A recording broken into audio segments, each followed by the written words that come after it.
उसी में आप सबको सलाम। खुदावंद आपको और आपके ख़ानदान को बरकत, सेहत और तंदुरुस्ती अता करे। मसीह यस्सु नासरी के नाम से आमीन। हमारे लिए आज की अंजिल मुक़द्दस मरकस के मुताबिक पहला बाब 21 से 28 है। वो साहिब इख्तियार की तरह तालीम देता था। खुदा बाप, बेटे और रूह कुद्दस के नाम से आमीन। उस वक्त यस्सु और उसके शागिर्द कुफ्र नहूम में दाखिल हुए और वो फौरी सब्बत के दिन इबादत खाने में जाकर तालीम देने लगा और लोग उसकी तालीम से हैरान हुए, क्योंकि वो उनको फ़कीहों की मानत नहीं बल्कि साहिब इख्तियार की तरह तालीम देता था। और उनके इबादत खाने में एक शख्स था जिसमें नापाक रूह थी, जिसने चिल्लाकर कहा कि ए यस्सु नासरी, तुझे हमसे क्या काम? क्या तू हमें हलाक करने आया है? मैं तुझे जानता हूँ कि तू कौन है।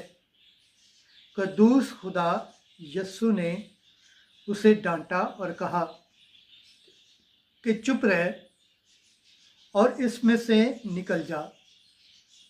तब नापाक रूह उसे मरोड़कर और बड़ी आवाज़ से चिल्लाकर उसमें से निकल गई और वो सब हैरान होकर आपस में ये कहते हुए बहस करने लगे कि ये क्या है, एक नई तालीम बाख्तियार।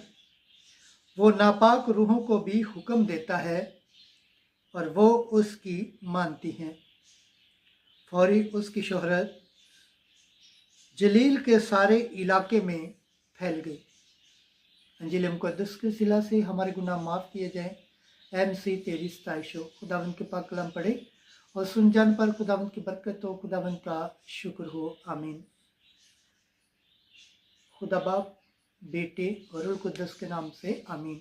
अजीज दोस्तों, आप सबसे गुजारिश है इस चैनल को ज़्यादा से ज़्यादा शेयर करें, लाइक करें, सब्सक्राइब करें और कमेंट्स करें और बेल आइकन को प्रेस करना ना भूलें ताकि हर आने वाली वीडियो का नोटिफिकेशन सबसे पहले आप तक पहुंचे। जिस तरह आप खुदावंद के पाक और जिंदा कलाम से बरकत पाते हैं, सेहत पाते हैं, तंदुरुस्ती पाते हैं और खुदावंद की निजात हासिल करने के लायक ठहरते हैं, इसी तरह गैर अक़वाम तक भी इस चैनल को शेयर करें ताकि वो भी खुदावंद के पाक और जिंदा कलाम से बरकत पाएँ, सेहत पाएँ, तंदुरुस्ती पाएँ और खुदावंद की निजात हासिल करने के लायक ठहरें। आमीन।